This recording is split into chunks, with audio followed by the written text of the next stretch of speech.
días, buenas tardes, buenas noches a todos. Bienvenidos a nuestras sesiones habituales del estudio de antropogénesis. Hoy, como cada tercer lunes, nos acompaña Miguel Burgo desde la ciudad de Puebla, es miembro de la logia Alfa y nos compartirá sus enseñanzas respecto, como comenté anteriormente, a antropogénesis.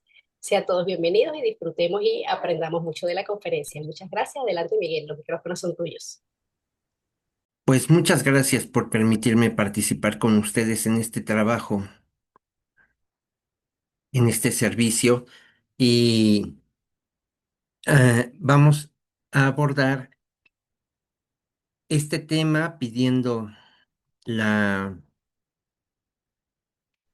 comprensión y la guía de aquello que es superior en cada uno de nosotros para que podamos captar lo oculto de la enseñanza, que podamos compartirlo y lo que se hable nos acerque a la verdad que vive en cada uno de nosotros.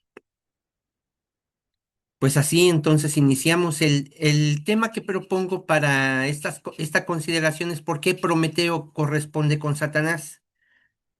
Enseñanzas de dos pueblos diferentes, pero que tienen sus correspondencias, y de eso en principio es de lo que vamos a hablar para ir cerrando la consideración de este día.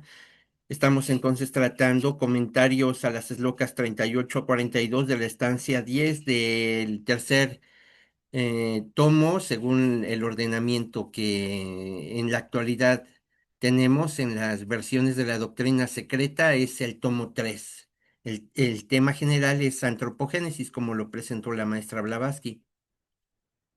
Las primeras diapositivas hablan de una consideración que va a dar Isaac, que por causa de su trabajo en Bolivia, no abordó la semana anterior directamente, pero que tienen también que ver.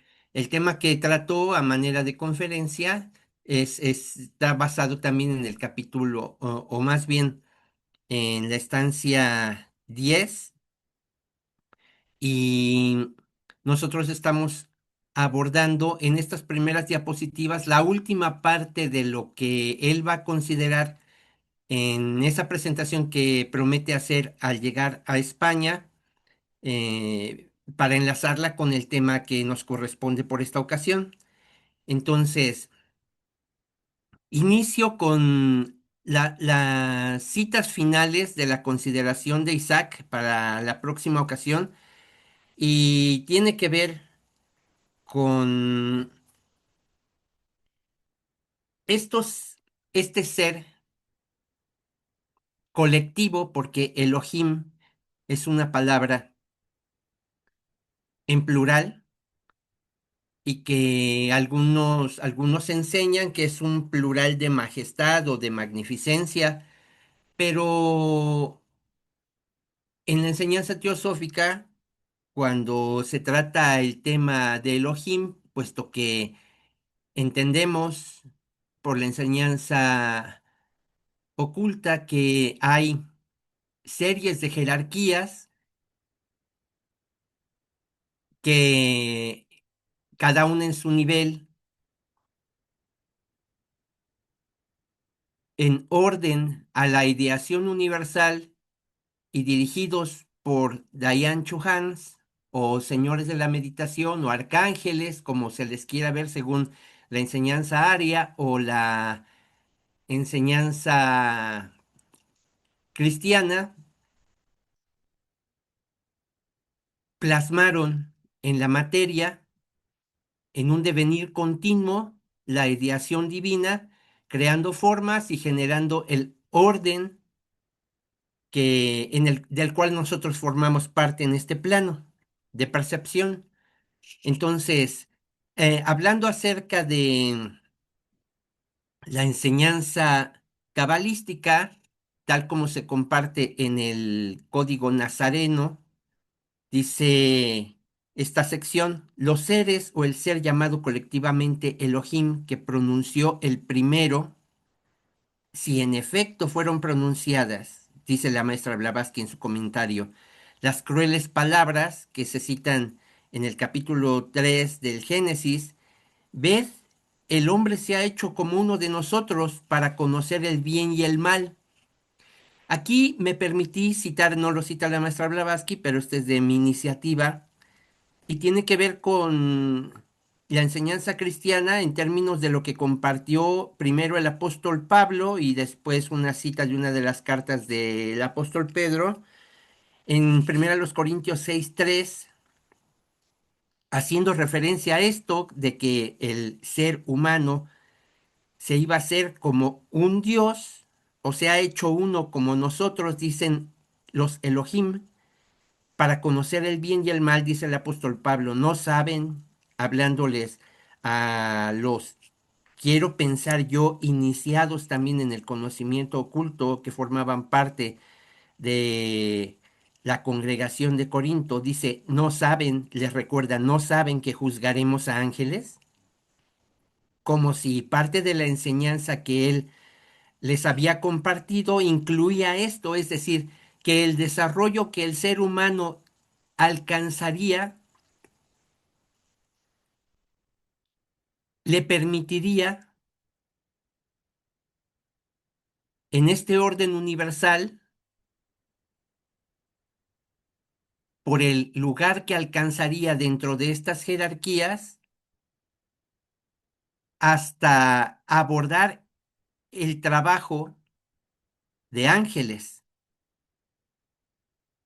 Pedro dice también en este mismo sentido, según entiendo, dice su primera carta, el capítulo 1 versículos 10 al 12 quité algunas palabras que me pareció que no tenían mucho sentido incluirlas en esta ocasión por la brevedad, pero son muy interesantes en motivo de reflexión general respecto a este tema de conocer el bien y el mal y los resultados de estas cosas. Dice, respecto a esta misma salvación, los profetas de la antigüedad hicieron una indagación diligente respecto a lo que ellos mismos compartían, es decir, no eran palabras de los profetas, sino que eran inspirados a decirlas y consecuentemente ellos querían saber por qué se les ordenó decir tal o cual cosa.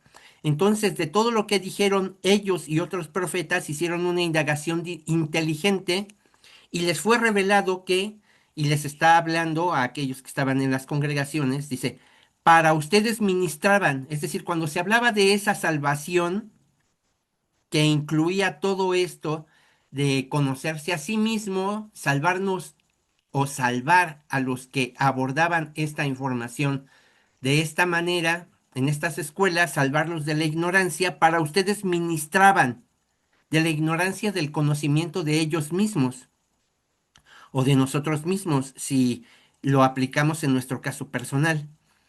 Y para concluir, dice Pedro en el versículo 12, dice, en estas mismas cosas los ángeles desean mirar con cuidado, es decir, hasta jerarquías superiores, aún haciendo su trabajo, tienen la intención de instruirse a sí mismos viendo la producción continua o su relación o la relación de todos ellos y de nosotros como género humano y todo lo que ocurre aquí en la Tierra como parte de su enseñanza. En estas mismas cosas los ángeles desean mirar con cuidado. O sea, siendo parte del orden, se instruyen a sí mismos por lo que está ocurriendo con el género humano.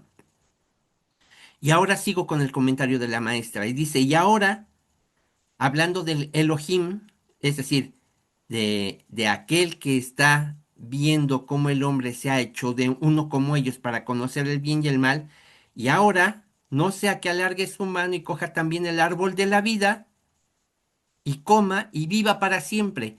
Es decir, el tomar del fruto del árbol del conocimiento de lo bueno y de lo malo, le llevaría a tener conciencia de su propia naturaleza divina, de su condición como espíritu también.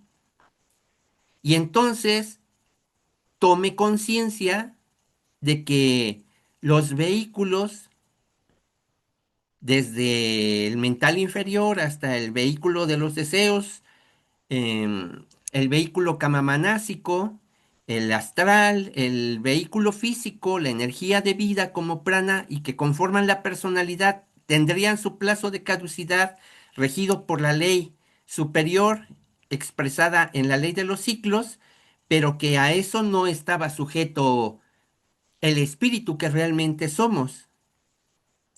Y entonces dice, no sea que alargue su mano y coja también del árbol de la vida y coma y viva para siempre.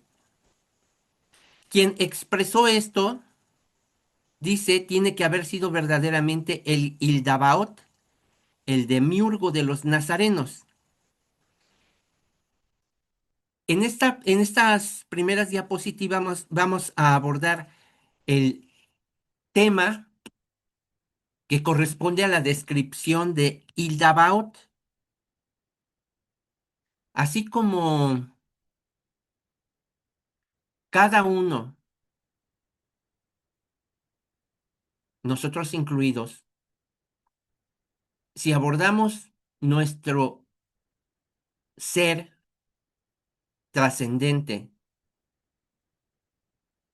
pero al mismo tiempo tomamos conciencia de la necesidad del sentido de inmediatez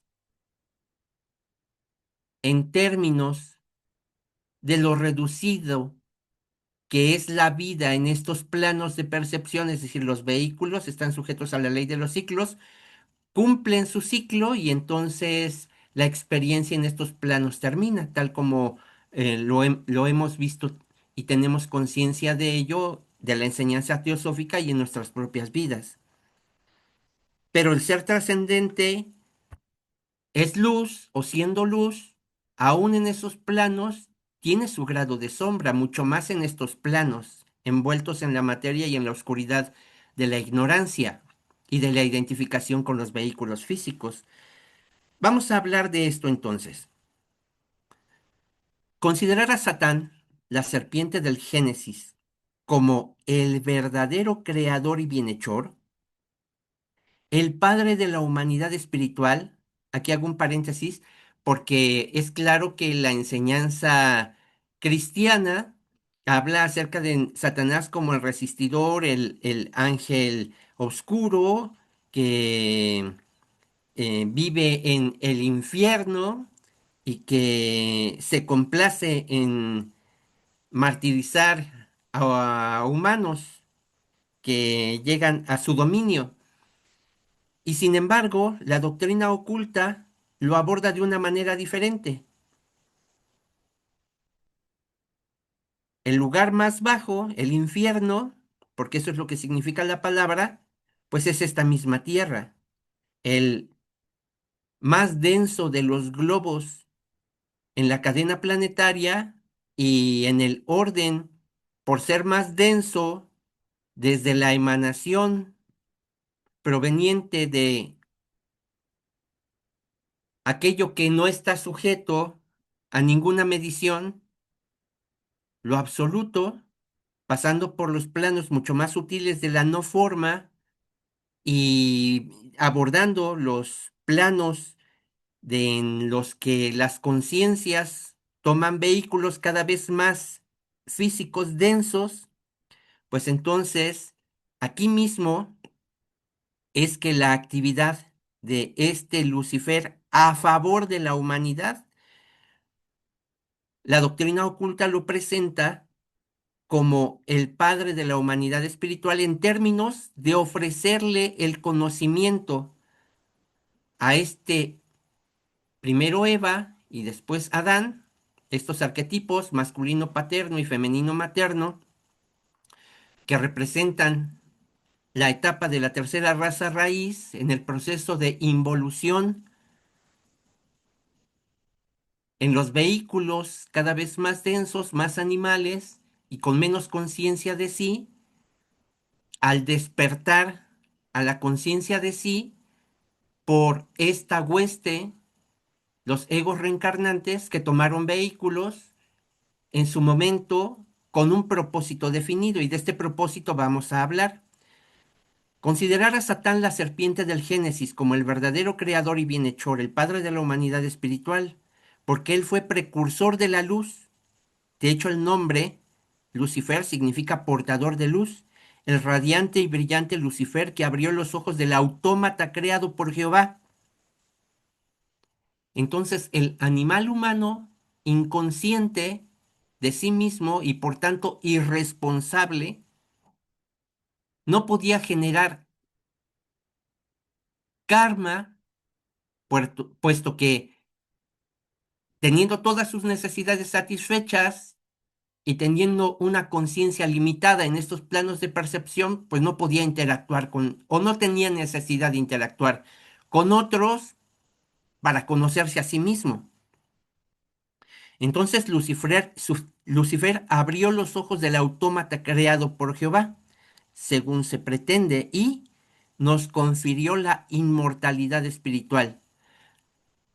En dos sentidos, si este Satanás corresponde con los egos reencarnantes y la conciencia de que este ego reencarnante somos cada uno de nosotros o cada uno de nosotros es una expresión de uno de estos egos reencarnantes, entonces la conciencia de esto nos confiere la inmortalidad espiritual en vez de solamente, como lo propone la enseñanza cristiana, tener la esperanza de que el cuerpo físico, la personalidad que somos o que creemos ser, cuando descubrimos que esta máscara o este conjunto de máscaras que forman nuestra personalidad evanescente en términos de que es real mientras dura y mientras nos ocupa como herramienta para la experiencia que tenemos de vida, y después de procurar esta experiencia, asimilar lo más posible respecto a la conciencia de nuestra naturaleza divina, actuante en estos planos densos, oscuros, concluyendo esta posibilidad de experiencia, dejamos los vehículos físicos y recordamos objetivamente quiénes somos. Por más que en la encarnación que acabamos de tener nos identifiquemos un tanto con la personalidad que acabamos de ser, con el propósito de tener nuestro recreo en nuestra esfera dorada, nuestro devachán, asimilar ahí también lo que nos corresponde respecto a la experiencia de vida que acabamos de dejar o que hace tiempo dejamos, y en cumplimiento de la ley kármica, pues regresar, envolver otra vez esta naturaleza divina, esta conciencia espiritual en los vehículos que correspondan como consecuencia de nuestros hechos en la encarnación pasada y en armonía con la ley kármica y la ley de reencarnación para vivir una experiencia más. Entonces, nos confirió la conciencia de esta inmortalidad espiritual en lugar de la física, con todos sus egoísmos y con todas sus limitaciones. Pues esta última sería una especie de inmortalidad estática si nos hubiéramos quedado como Adán y Eva en el paraíso, que hubiera transformado al hombre en un judío errante incapaz de morir. Es decir, si la naturaleza física es la única que hay, si la personalidad es la única inmortal, entonces con todas nuestras limitaciones y en términos de una inconsciencia de lo que se vive en estos planos, pues seríamos un judío errante incapaz de morir. Y esta es la última que tiene que ver con lo que Isaac va a comentar. Según se refieren Gnostics, no, esta es ya de esta participación. Según se refiere en esta publicación, los gnósticos y lo que ellos dejaron de este autor King acerca de Ildabaoth, a quien varias sectas consideraban como el Dios de Moisés. Ildabaoth, aquí no tengo en la diapositiva posterior algunas ideas tomadas del glosario teosófico de a quién se está refiriendo como Ildabaoth. Lo voy a abordar de una vez porque es nota que considero que es importante tomar para saber de quién se está hablando. Ildabaoth en hebreo significa literalmente hijo del huevo, o sea, el hijo nacido del huevo del caos, o sea, un orden diferente al que nosotros somos capaces de percibir. Es un término gnóstico, viene del caos, o lo que se pudiera considerar como caos, que posiblemente sea un orden mucho más cercano a la perfección que el nuestro, pero como nos es incomprensible, entonces tenemos que llamarlo de alguna manera y los griegos lo llamaron caos. Es un término gnóstico. Es el creador, este Ildabaoth, de nuestro globo físico, la Tierra. Algunas sectas gnósticas lo identifican con Jehová, el Dios de los judíos. Ildabaoth entonces es el hijo de las tinieblas tomado en mal sentido. Por eso al principio de nuestra consideración les hablaba acerca de que hasta donde hay más luz, hay sombra. Y en muchas ocasiones, inclusive, se dice que la enseñanza cabalística tiende a materializar lo espiritual para una comprensión más clara para nuestra mente material, a diferencia de la enseñanza aria que tiene como tendencia principal y directriz el percibir la espiritualización de la materia o de lo material, es decir, darnos cuenta de la naturaleza oculta de las cosas y de que en último término, en el último análisis, todo es divino. Bueno, en términos de la enseñanza gnóstica, término gnóstico es el creador de nuestro globo físico, la Tierra. Identifica con Jehová, el Dios de los judíos. Ildabaoth es el hijo de las tinieblas, tomado en mal sentido, y padre de los 6 tenebrosos espíritus estelares terrestres. Noten ustedes que estamos hablando de nuestro globo, pero también de la cadena planetaria. Es decir, 7 espíritus creadores referidos a la materia. Por eso se habla acerca de ellos en términos de que em, tienen que ver con las tinieblas, espíritus tenebrosos, espíritus estelares terrestres, o sea, tienen su lado de luz, de estrella, pero están referidos a la Tierra, antítesis de los brillantes espíritus estelares. Sus residencias respectivas son las 7 esferas, la superior de las cuales empieza en el espacio medio. Si pudiéramos recordar la figura del árbol sefirotal, entonces podemos tener una idea de que se está refiriendo a los sefirots inferiores, desde el espacio medio hacia abajo. La región de su madre Sofía Akamot. Hay una nota un poquito más adelante que habla acerca de Sofía Akamot. Y la inferior, es decir, la región de su madre termina en esta tierra, o sea, la región séptima. Y ahí nos da una cita de Isis sin velo.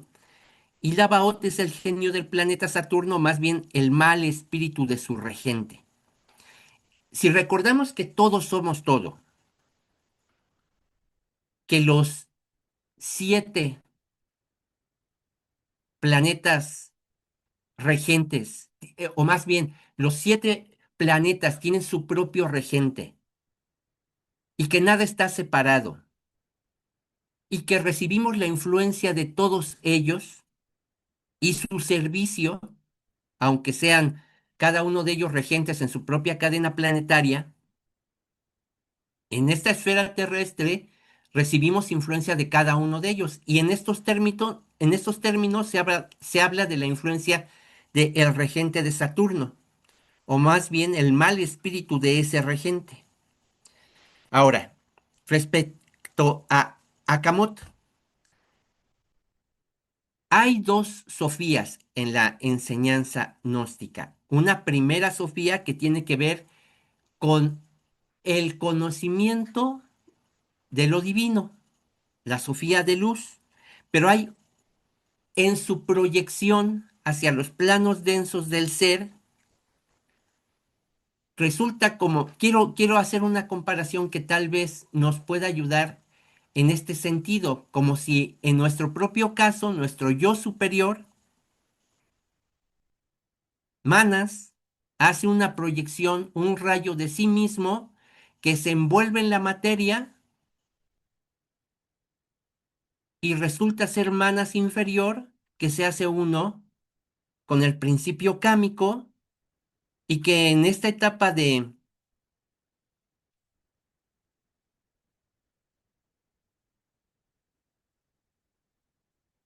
evolución en la que estamos inmersos, es decir, ya no estamos en la etapa del arco involutivo, envolviéndonos en la materia, sino que ya estamos saliendo de lo más denso, apenas estamos dando pasitos para abordar el arco evolutivo.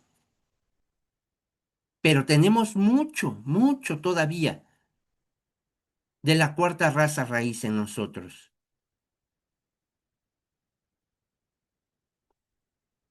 Nuestros egoísmos, nuestra violencia, nuestro sentirnos separados y sentir que tenemos que combatir a aquellos que los consideramos amenazas para nosotros, más reales o más ficticias, con violencia y dándoles muerte, porque así nos sentimos protegidos, o son ellos o son nosotros, tiene que ver mucho con los restos de lo que vivimos en la etapa en que fuimos atlantes. Y no estamos lejos de eso, apenas estamos saliendo de eso. Estamos en la quinta raza raíz, en la quinta subraza, dando apenas la vuelta en este cuarto globo. Nos queda mucho, nos quedan tres rondas más y lo que queda de esta cuarta, abordar los globos superiores. Y en estos términos nos damos cuenta de que apenas estamos haciendo el intento de salir de esa malla o de esa ilusión de la separatividad. Y nos cuesta. Y sin hacer justificación de ninguna violencia, se dice que el sufrimiento es el gran maestro, que nos ayuda a darnos cuenta de lo que no somos, soltar esas ideas equivocadas acerca de la vida y tomar conciencia de qué es la vida realmente, cuál es el sentido profundo de la vida, el sentido trascendente y actuar en consecuencia. Pero regresamos a Sofía Akamot. No es más que la personificación del aspecto femenino de la fuerza creadora masculina en la naturaleza. Si recordamos en el Kybalión, cuando se habla acerca de la ley de la generación, se habla acerca de generación y generación mental. Y entonces en estos términos, en la generación mental, específicamente si gustan hacer un repaso de lo que habla el Kybalión en este sentido, hay un aspecto masculino y hay un aspecto femenino referido a la materia y que la materia o el aspecto femenino de la mente es enormemente creativo, pero necesita la guía de lo superior o de lo espiritual infundida en el aspecto femenino creativo y entonces el aspecto femenino creativo toma de su propia fuerza y actúa en consecuencia. Pero regresamos entonces, después de haber aclarado estos dos términos de Ildabaoth y Akamot, al texto del párrafo. Entonces, Ildabaoth estaba lejos de ser un espíritu puro, o el lado oscuro de Ildabaoth, o, o, o del creador en este caso. La ambición y el orgullo dominaban en su constitución, por tanto resolvió él romper toda relación con su madre, Akamot, es decir, pensó que no necesitaba de lo femenino para crear, y creó un mundo solo para él, ayudado por sus seis espíritus propios. Creó al hombre, destinándole a ser la imagen de su poder, pero fracasó completamente en su obra, pues su hombre resultó un gran monstruo sin alma que se deslizaba por la tierra.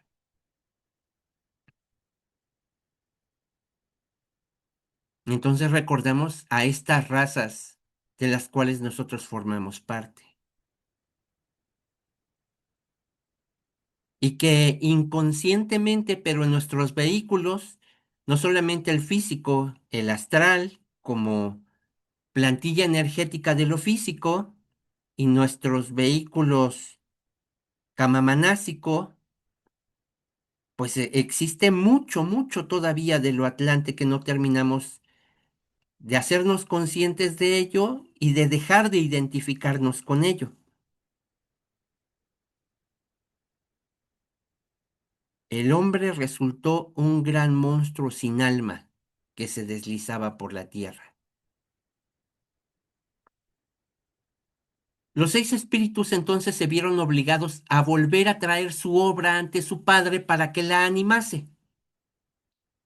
Así lo hizo, comunicándole el rayo de luz divina que él mismo había heredado de Akamot. O sea, su madre le había heredado a él esta cualidad generativa femenina. Y él, Ildabaoth, tuvo que pasársela al ser humano. Ildabaoth, por esta pérdida, le castigó por su orgullo y presunción. Favorecido así el hombre por Akamot a costa de su propio hijo, siguió el impulso de la luz divina que ella le había transferido. Reunió una cantidad mayor de la creación con que estaba mezclada y principió a presentar no la imagen de su creador Ildabaoth, sino más bien la del Ser Supremo, el hombre primordial. ¿Recuerdan ustedes que en alguna ocasión hablando en el cierre de actividades del año anterior hablábamos acerca de la necesidad, como lo expresa el maestro Kutumi, de que la mujer o lo femenino, el arquetipo femenino materno que ha estado sujeto a las cadenas de su esclavitud sexual, así lo llama, en lo externo como en lo interno en cada uno de nosotros, aun siendo hombres, despreciamos la sensibilidad y o hemos despreciado la sensibilidad y la facultad intuitiva más relacionada con lo femenino que con lo masculino. Y solo cuando este arquetipo femenino materno tome su lugar, el lugar que le corresponde en la economía de la naturaleza, en la economía de la naturaleza en general, pero en la economía de nuestra propia naturaleza, la tuya y la mía, en conciencia de esta constitución septenaria, pero dual también, porque la dualidad ocurre en todo el universo y que la naturaleza brillante de lo femenino viva también y se exprese en todo y en todos.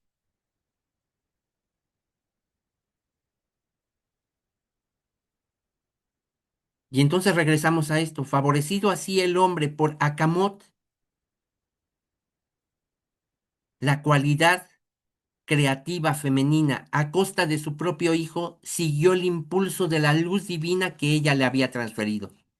Reunió una cantidad mayor de la creación con que estaba mezclada y principió a presentar no la imagen de su creador Ildabaoth, sino más bien la del Ser Supremo, el hombre primordial, o sea, el hombre completo, no perfecto como tanto enfatiza Isaac, el hombre completo. Y ahí están esos arquetipos, 7, con oscuridad y con luz, y arriba la dualidad y lo completo.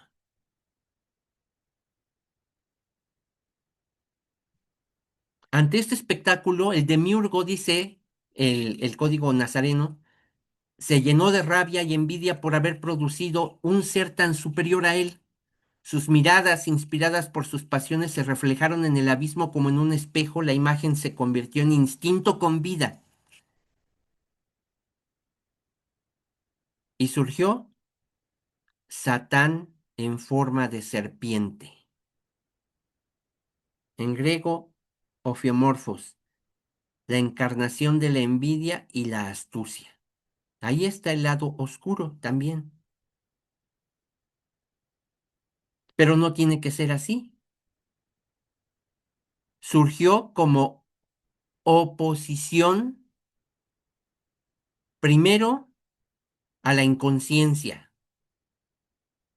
impuesta en principio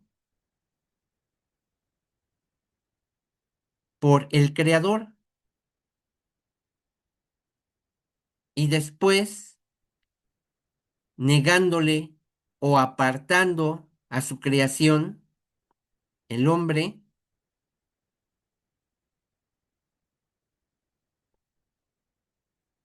del conocimiento, o haciendo un intento porque ese conocimiento fuera retenido, en términos de que pues se tenían que morir.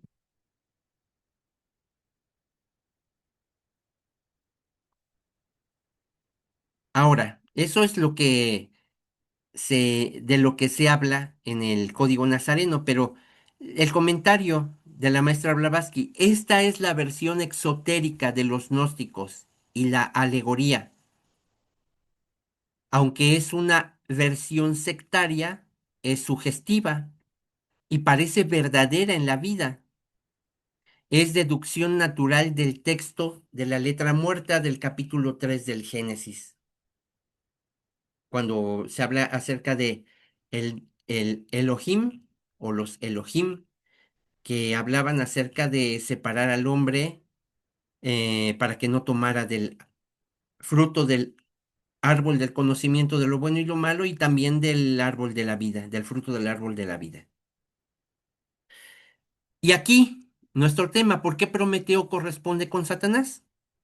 De ahí la alegoría de Prometeo, dice la maestra Blavatsky, que roba el fuego divino para que los hombres prosigan conscientemente en el sendero de la evolución espiritual. Entonces, esta serpiente de la que se habla en la versión exotérica de los gnósticos como la encarnación de la envidia y de la astucia, es decir, le enseñó o le mostró al hombre que no era necesario seguir al pie las limitaciones impuestas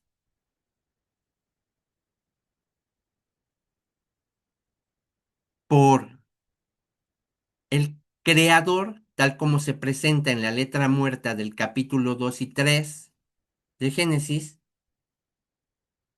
En su caso, Prometeo se dice robó del fuego del Olimpo y lo entregó a los hombres. Roba el fuego divino para que los hombres prosigan conscientemente en el sendero de la evolución espiritual. Desde luego, si a finales de la tercera raza raíz, como género humano, tomamos conciencia de nuestro propio ser hasta donde hemos podido, hemos olvidado lo que fuimos en la tercera raza raíz y en principio en la cuarta, nos envolvimos en la materia, nos sentimos desligados de lo espiritual, hicimos de las nuestras y estamos saliendo de eso, para que los hombres prosigan conscientemente el sendero de la evolución espiritual, transformando así al más perfecto de los animales de la tierra en un Dios potencial. O sea que las potencias divinas viven en nosotros, dejando a su voluntad el conquistar el reino de los cielos por la violencia.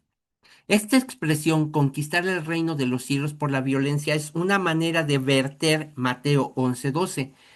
En este caso, citando al pie de la página, tomé una versión que se acerca un tanto más hacia el sentido real de lo que se quería compartir. En Mateo 11:12 dice, el reino de los cielos es la meta hacia la cual se adelantan con ardor los hombres, y los que se adelantan con ardor se hacen de él, o lo toman firmemente. Una cosa es aprender, es decir, aprender es como aprender que tomas algo con tus manos, lo aprendes y no lo sueltas, pero está afuera,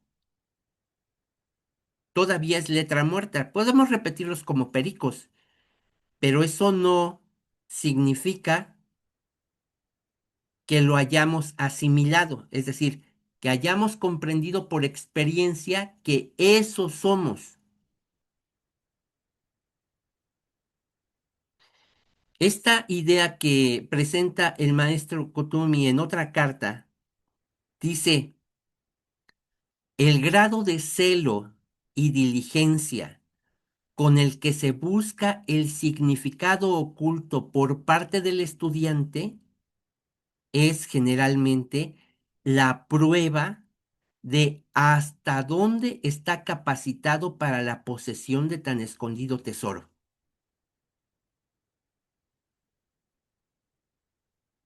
Lo repito, el grado de celo y diligencia con el que se busca el significado oculto,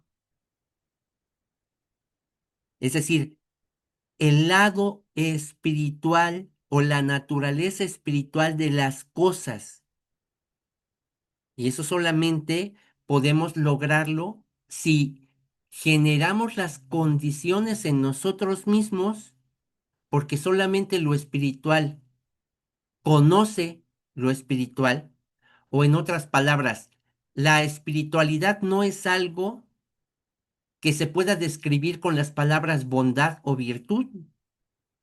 La espiritualidad es un poder que se adquiere y ese poder consiste en percibir esencias espirituales sin forma.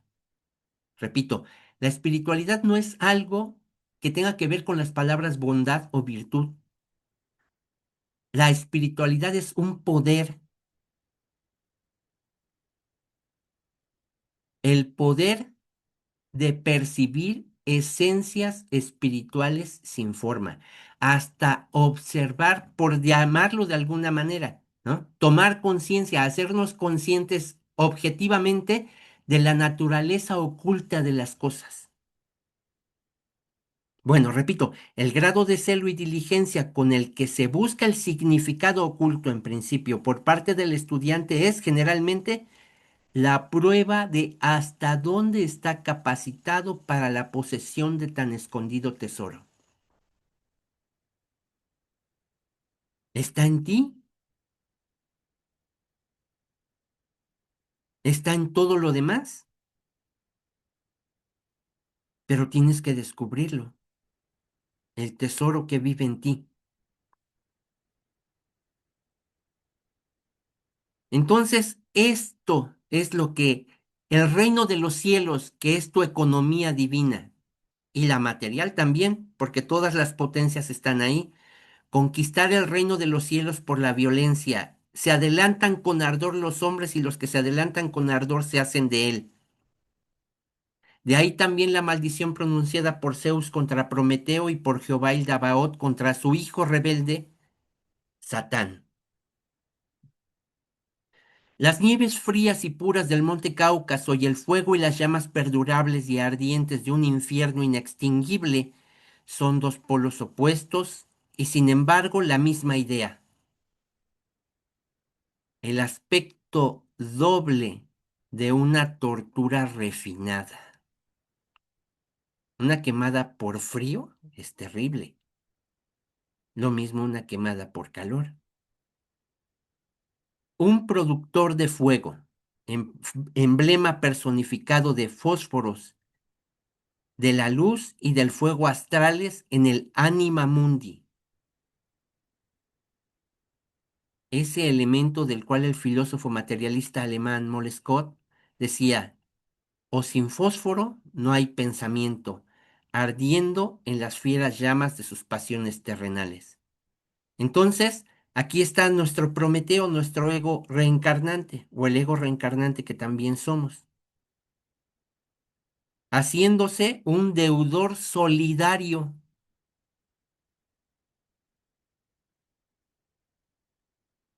con los ires y venires y desmanes y consecuencias kármicas de los hechos de su propia proyección, el ego inferior, que se siente desligado de lo superior y actúa en consecuencia, dirigido por instintos, pasiones terrenales, deseos de satisfacer sus percepciones, si son más densas, al parecer se hace adicto a la adrenalina y entonces vive lo que la materialidad le puede dar, ardiendo en las fieras llamas de sus pasiones terrenales. La conflagración producida por su pensamiento, distinguiendo, como lo hace ahora, el bien del mal, y sin embargo esclavo de las pasiones de su Adán terrestre, siendo el buitre de la duda y de la conciencia completa, devorándole el corazón. ¿Es o no es? ¿Por qué tiene estas necesidades? ¿Por qué le gana el egoísmo? ¿Qué tiene que ver con ello la ignorancia? ¿Por qué los apegos lo tienen encadenado a lo material? Sintiendo al buitre de la duda y de la conciencia completa devorándole el corazón. Un Prometeo verdaderamente por ser una entidad consciente y por tanto responsable. Tomando conciencia entonces de la ley kármica en términos de que en el nivel que está viviendo opera como la ley moral de la responsabilidad. Moral en términos no de una moralina limitante y encadenante, sino en términos de una conciencia de su relación con su prójimo o con sus próximos, que en principio es el género humano, pero con todos los demás, con los animales, con las plantas, con el planeta entero. Hay una nota al pie de la página que habla acerca de que la historia de Prometeo, Karma y la conciencia humana se encuentran en la parte 2, sección 5 del volumen 4 de la doctrina secreta. Con esta diapositiva termino mi exposición por este día. La maldición de la vida es grande. Digo, sigo citando directamente del comentario de la maestra Blavatsky. La maldición de la vida es grande y sin embargo, exceptuando algunos místicos indos y sufís, cuán pocos son los que cambiarían todas las torturas de la vida consciente, todos los males de una existencia responsable por la imperfección inconsciente de un ser incorpóreo pasivo, objetivamente, en términos de que ese ser incorpóreo pasivo tiene su conciencia plena en otro nivel y en este es un autómata. Repito, cuán pocos son los que cambiarían todas las torturas de la vida consciente, todos los males de una existencia responsable por la imperfección inconsciente de un ser incorpóreo pasivo, objetivamente, o tan siquiera por la inercia estática universal personificada en Brahma durante su noche de reposo. Inercia estática universal, como judíos errantes inconscientes.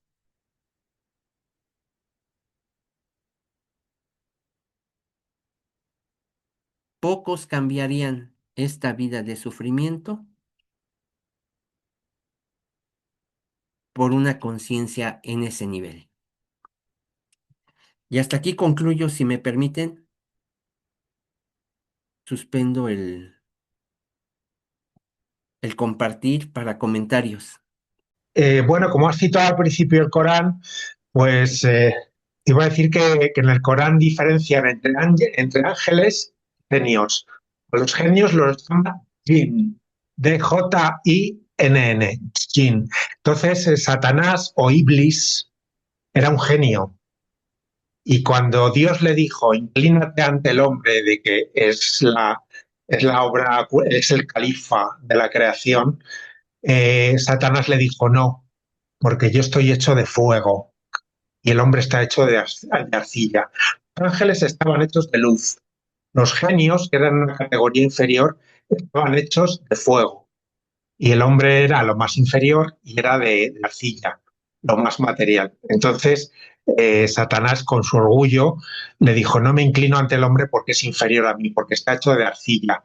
Y yo estoy hecho de fuego y soy una entidad superior. Entonces es bueno, es como un gusto muy bonito, ¿sabes? Y también hay otra versión sufí que dice que se negó a inclinarse ante el hombre porque era la entidad que más quería a Dios. Es decir, le dijo, yo solo me inclino ante ti. El hombre ni nadie más. Solo me inclino ante ti, que eres el digno de yo inclinarme. Nadie más. O sea, que era un exceso de amor a Dios lo que tenía y no quería inclinarse ante ninguna otra criatura. Ujú. Bueno, pues era eso, gracias. Muchas gracias. Mira, te quiero comentar algo más. Me parece que Isaac va a abundar acerca de eso porque habla acerca de tres. La doctrina secreta, lo que la porción de estudio que va a abordar, me parece que habla acerca de eso, de tres jerarquías, y una de ellas eran precisamente los de fuego que estaban relacionados con esta hueste de la que Satanás es em, modelo, digamos. Pues Sí, fíjate, ahí coincide con sí, el Corán, de sí, que es una jerarquía hecha de fuego, no de luz, como los sí, ángeles, sino sí, de fuego, y los llama jinns, genios. sí, sí. Manuel, qué gusto saludarte. Felicidades por tu día. Gracias, Manolo. Manuel. Hola, buenas tardes.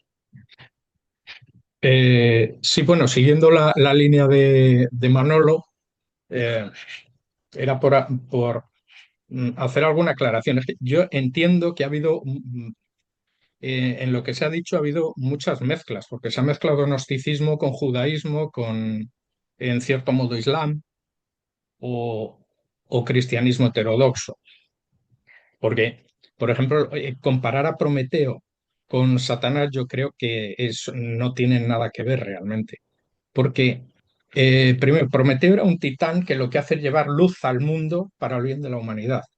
Satanás lo que quería era poder, en términos de donde hay que meter a Satanás, que Satanás es del judaísmo y el otro es de la mitología griega.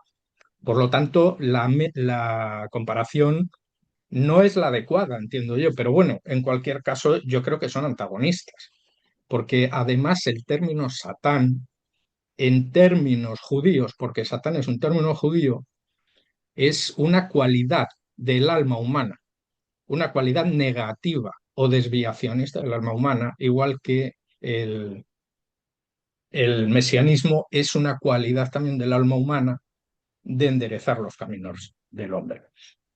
Luego, bueno, la secta de los nazareos, sí, es verdad que adoraban o seguían, porque eran muy ascetas, a, a Elohim, pero lo hacían todos los judíos de aquella época. A Elohim no solo eran los nazareos, eran todas las sectas, fariseos, saduceos, todos seguían a Elohim.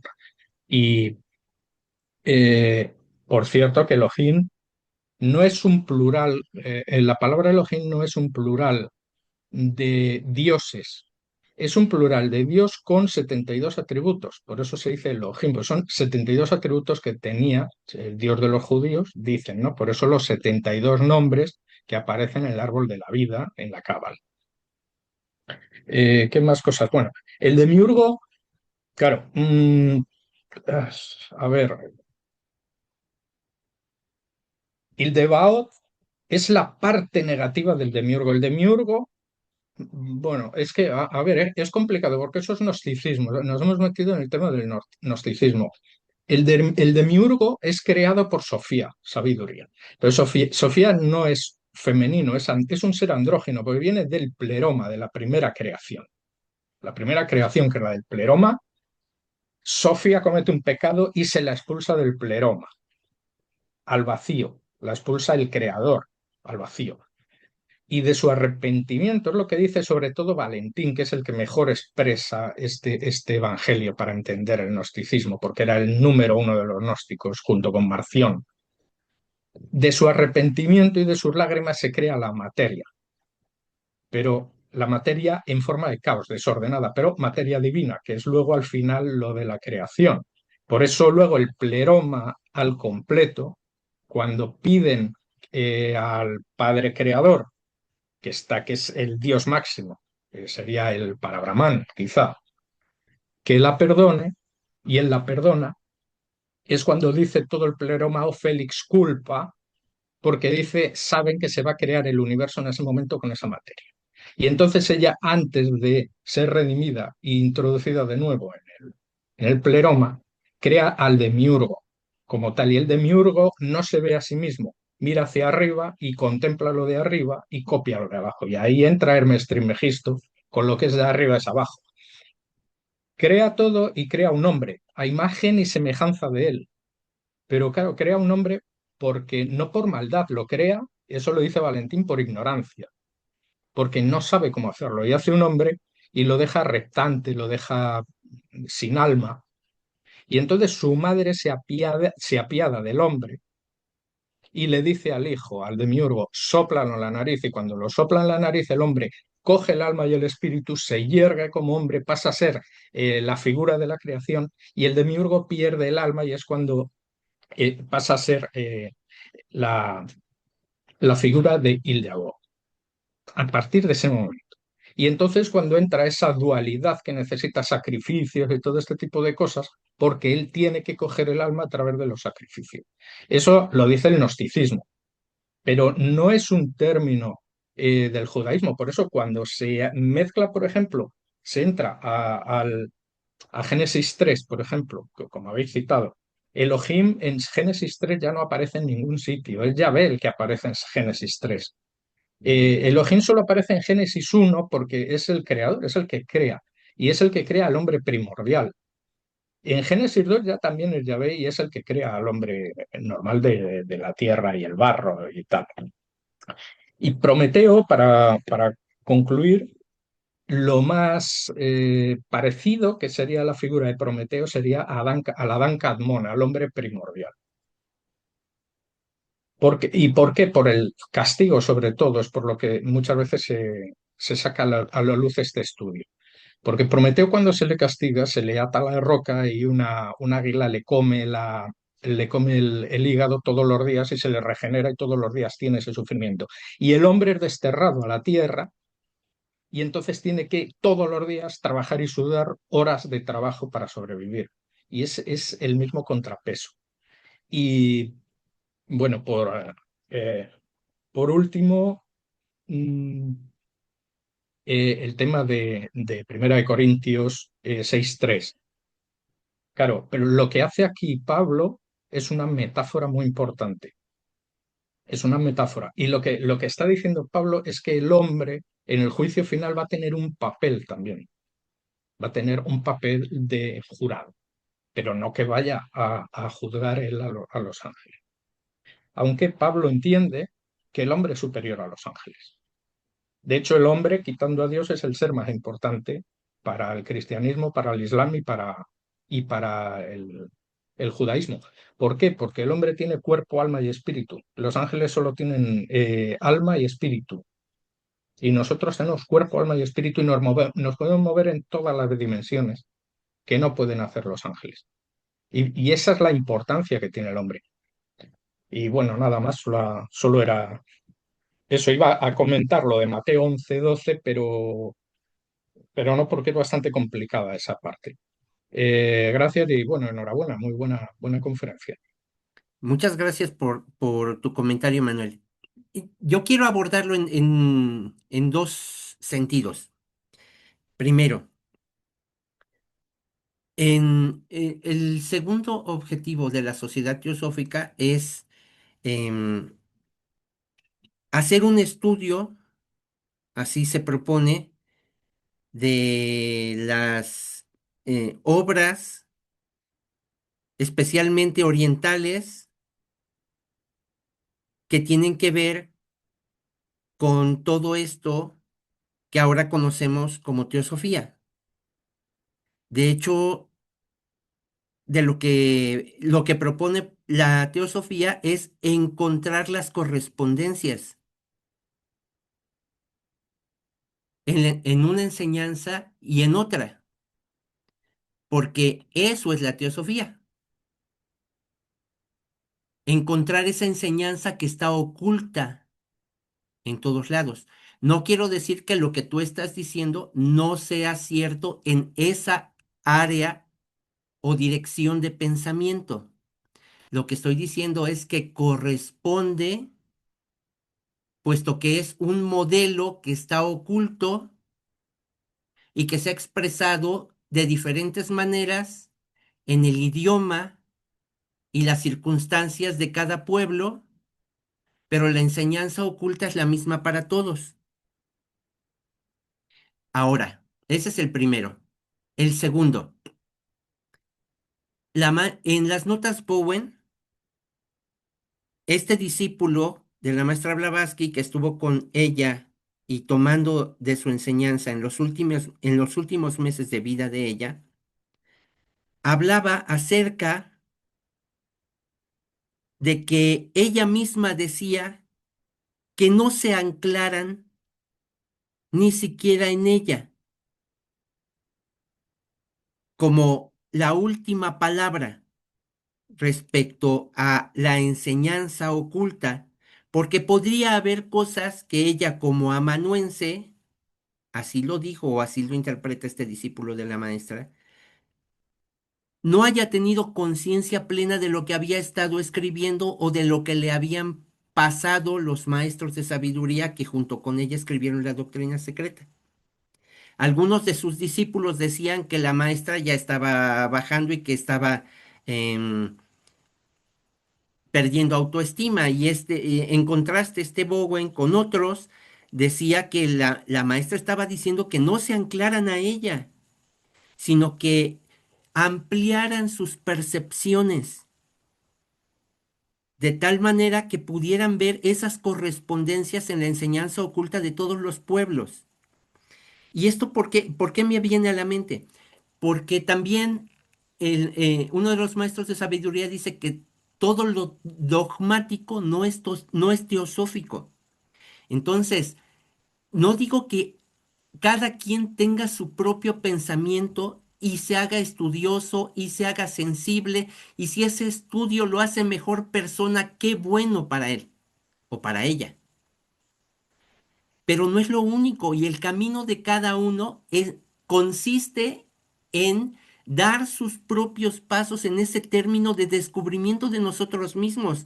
Como dice el siguiente paso de el siguiente paso de la sociedad teosófica, descubrir o estudiar las leyes ocultas de la naturaleza y los poderes ocultos en el hombre.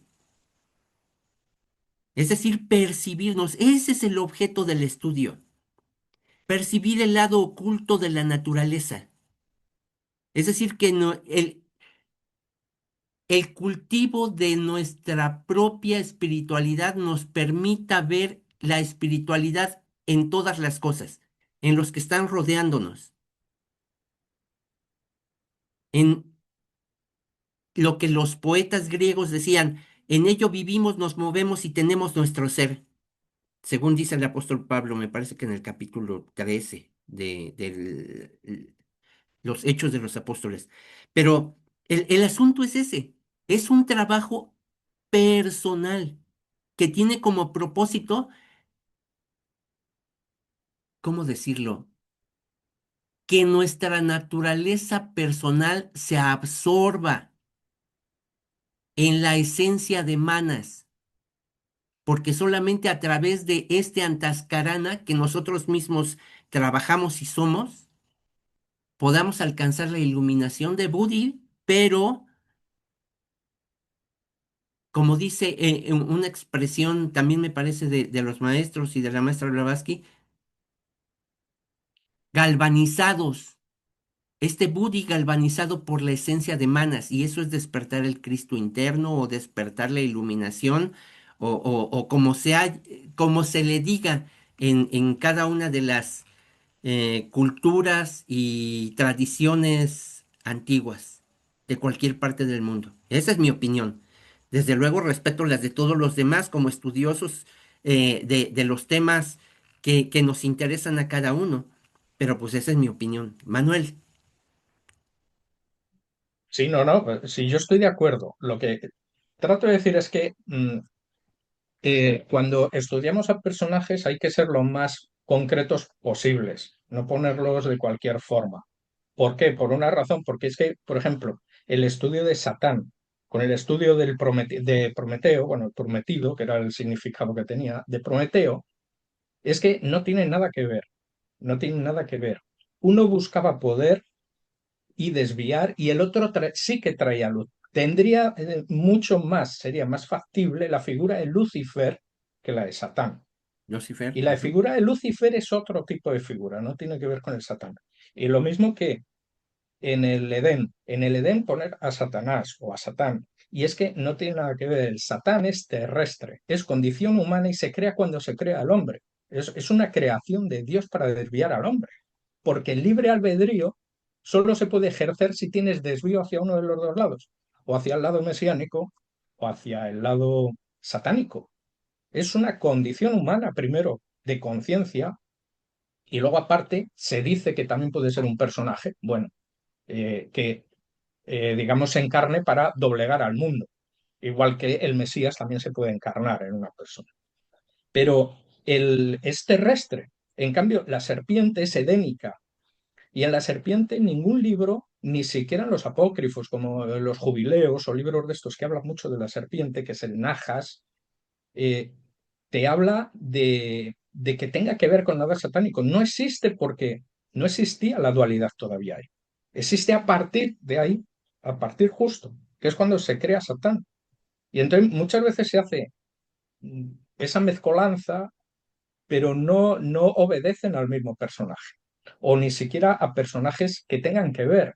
Simplemente, y en esto tiene la culpa la Iglesia, porque la Iglesia católica lo que hizo fue reconvertir todos los personajes del judaísmo, y luego la Iglesia gnóstica, que también hay una Iglesia gnóstica aparte de los gnósticos, pues coger y reconducir o modificar a los personajes bíblicos con los personajes de Valentín, por ejemplo. Y entonces, claro, salió una cosa tremenda, es que esas comparaciones entiendo yo que tienen que tener mucho rigor para hacerlas bien y ver bien al personaje. Y hay que desentrañar bien al personaje, ¿no? Que es, y toda la literatura que haya, buscarla. Y luego el otro, y luego hacer la comparación. Pero ya creo que teológicamente, ni siquiera mitológicamente, se aproxima mucho más Prometeo al primer hombre. Al primer hombre, igual que Pandora, la primera mujer, se aproxima a Eva, no a Lilith, porque Lilith es otro personaje que en realidad no existe, es un personaje mitológico judío que lo que te está haciendo es una desviación en el género femenino. Se dice que aparece Lilith cuando te desvías y Satán en el hombre, realmente. Es así. Luego lo que pasa es que se han hecho interpretaciones de todo tipo, pero los escritos antiguos hablan de eso, no te dicen otra cosa. Por lo demás, sí, está bien porque además entiendo que la teosofía lo que hace es comparar religiones y comparar filosofías y compararlas con la ciencia y utilizar también la ciencia, entiendo, porque la ciencia no niega nada, sino que intenta demostrarlo, que es diferente a negarlo. Intenta hacer demostración empírica de lo que se pueda, ¿no? Bueno, gracias, ¿eh? No, al contrario, mira, siempre agradezco mucho que compartas eh, el orden que tú tienes tan claro en términos de esta enseñanza.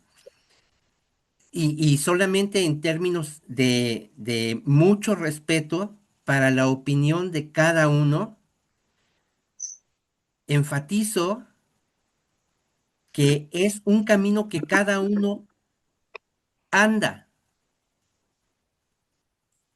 toma de aquí y de allá en su propio estudio, su experiencia de vida,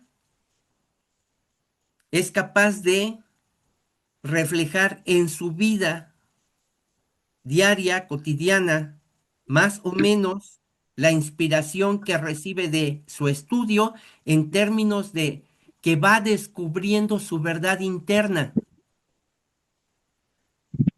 Es decir, no puedes percibir afuera de lo que no te has hecho consciente adentro.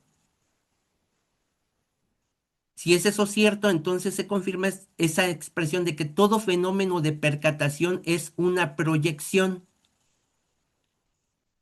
Y si descubres eso dentro de ti, lo vas a poder ver claro afuera.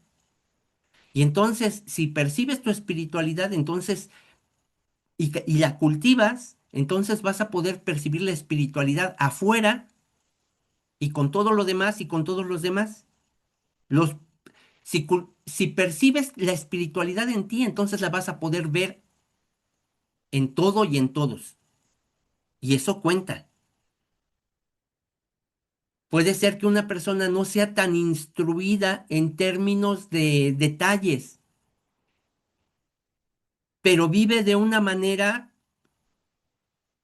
que refleja una armonía y una congruencia con la naturaleza y un respeto que puede que no tengan otros que se afanan en términos de, de, de ver mucho detalle. No es que esté mal ver detalle, es luminoso en muchos sentidos, pero no es lo único. Una cosa es manas inferior y otra es manas superior, galvanizando con su esencia a Budi, porque manas es terrestre, como acaba de decir Manuel, es terrestre, pero su esencia no. Y entonces, en esos términos, ¿qué es mejor? Y cada uno toma su decisión, ¿no? En términos de qué es provechoso, para qué le sirve a quién. Si te hace una mejor persona, el conocimiento que tengas, si lo expresas en tu vida, en términos de armonía con la naturaleza, de congruencia y de que tu vida refleje la inspiración o el entrar en el espíritu, la acción de entrar en el espíritu se refleja en tu vida, entonces gozarás de los niveles que a eso corresponde. Esa es mi opinión también, nada más. No, me voy con Luz Marina. Sí, gracias, hermano Miguel, gracias por la conferencia y demás. Yo, considerando lo que Manuel plantea, tengo una pregunta para él, ¿la puedo hacer? Claro que sí, si Manuel está de acuerdo. Manuel, em, de lo que tú conoces, de lo que tú sabes o lo que tú ves dentro de la, digamos, tradición judía, me interesó mucho lo que nos acabas de plantear y me quedé como con una inquietud. ¿Tú creerías que el término de Satán, que es de origen judío, se estaría refiriendo a ese momento evolutivo en que el ser humano tenía de pronto cama, pero obviamente todavía no entendía? Es un proceso evolutivo de todas maneras, ¿no? O sea, es parte de la dualidad, ¿no?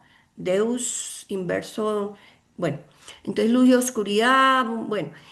¿Tú crees que eso haría como, pues, se podría hacer un símil de eso con respecto a que cuando se refiere a Satán se refiere más bien a un aspecto evolutivo cuando el ser humano todavía no maneja, como no tiene conciencia de sí mismo, pero tiene la parte psíquica, obviamente hace estragos, ¿no? Y se involucra con ese complejo psíquico que llega a, bueno, a muchos alcances dañinos, que igual es una fase de la experiencia humana. ¿Tú cómo podrías de pronto ver ese aspecto?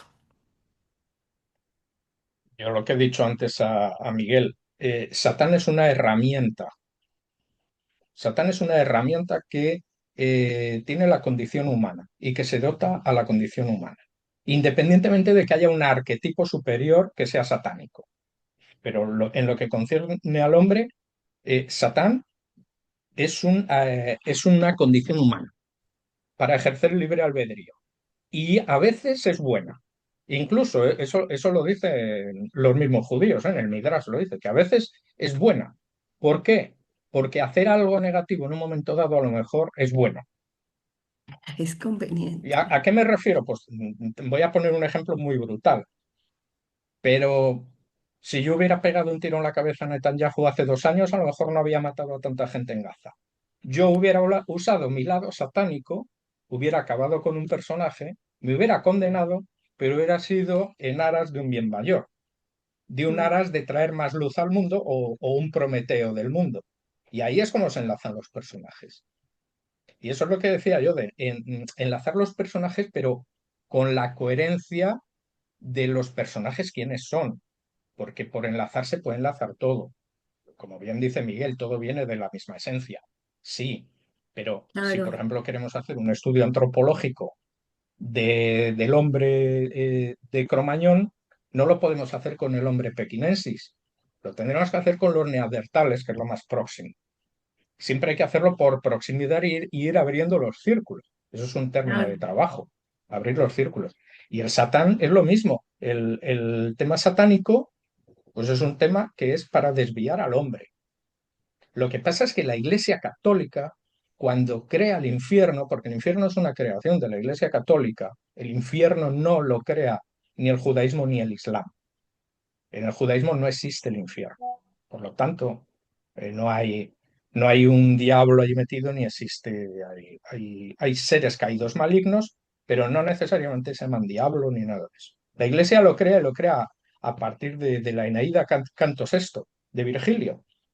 Ujú. De ahí se crea. Por eso está tan condicionada por el platonismo, el aristotelismo y todas las corrientes helenísticas, más el Nuevo Testamento eh, judío, o judío-cristiano, mejor dicho, para hacer el corpus cristiano Pablo. Se basa en todo esto.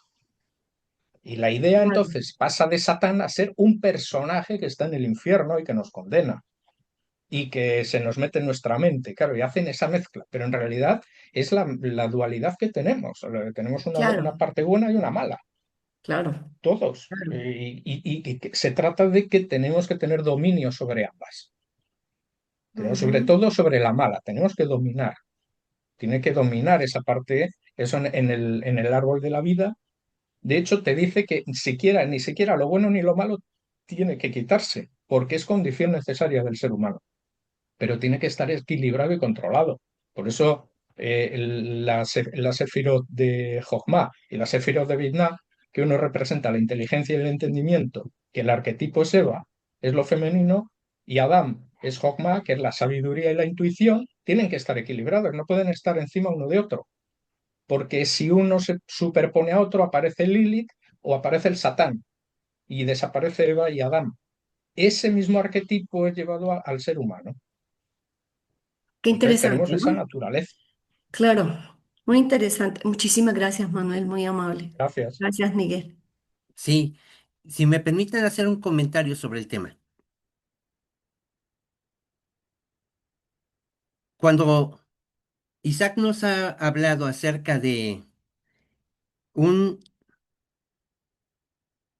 una parte de nuestra constitución humana, radicada en el principio kama-manásico,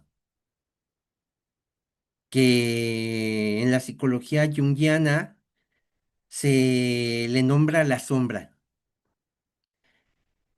Cuando se habla acerca de que presentamos máscaras para llevarnos mejor con los demás y que esas máscaras tienen como propósito también protegernos, no solamente llevarnos lo mejor posible con los demás, sino que si nos sentimos en algún modo agredidos, entonces nos ponemos una máscara que corresponde con esa emoción que estamos viviendo o con una elaboración de nuestra mente que nos ayuda a comprendernos o a darle sentido a nuestra experiencia de vida, la que llamamos sentimiento, esta elaboración de la mente, y entonces nos ponemos una máscara en correspondencia.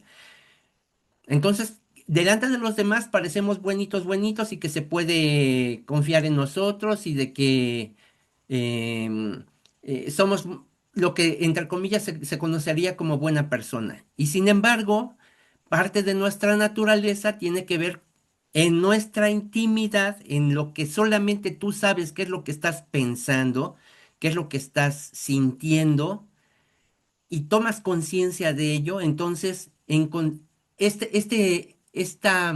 este modelo al que se le llama sombra, todo lo que negamos de nosotros mismos, pero que sí somos, toma forma y se fortalece con la energía que nosotros mismos le estamos dando desde la intimidad que vivimos. Todo lo que negamos que somos forma parte de nuestra sombra y mientras lo sigamos negando, la fortalecemos más. Forma parte de nuestra constitución. Llega a hacerse tan poderosa que en un determinado momento se expresa. Nuestro cuerpo grita lo que callamos. Y entonces, en un estallamiento de ira, sale y hace de las suyas, o la persona se enferma a grado tal que acaba con el cuerpo físico. Se habla acerca de que la sombra llega a ser tan poderosa y que puede destruir el cuerpo físico, que para no seguirla alimentando, tomamos conciencia de ella y conciliamos con ella.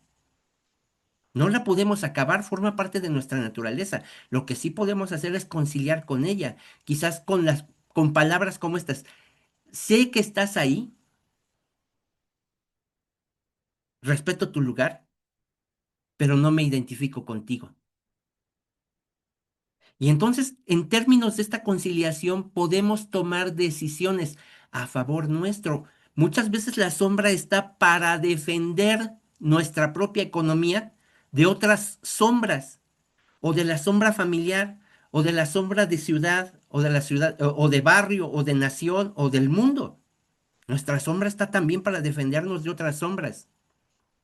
Y en este juego de estira y afloja es en el que estamos viviendo, pero en nuestro interno y se proyecta desde ahí. Entonces, si tomamos conciencia de ello, podemos mejorar nuestro equilibrio del que habla Manuel en lo interno. ni demasiado bueno, ni demasiado caliente. Pero es mejor ser o bueno o caliente porque, pues en términos de que no hagas nada, ni bueno ni malo, entonces, ¿qué sentido tiene la vida? ¿No? Como la referencia del Apocalipsis, como eres tibio, pues te voy a vomitar de mi boca. ¿Eres o no eres? Ese era mi comentario. Gracias.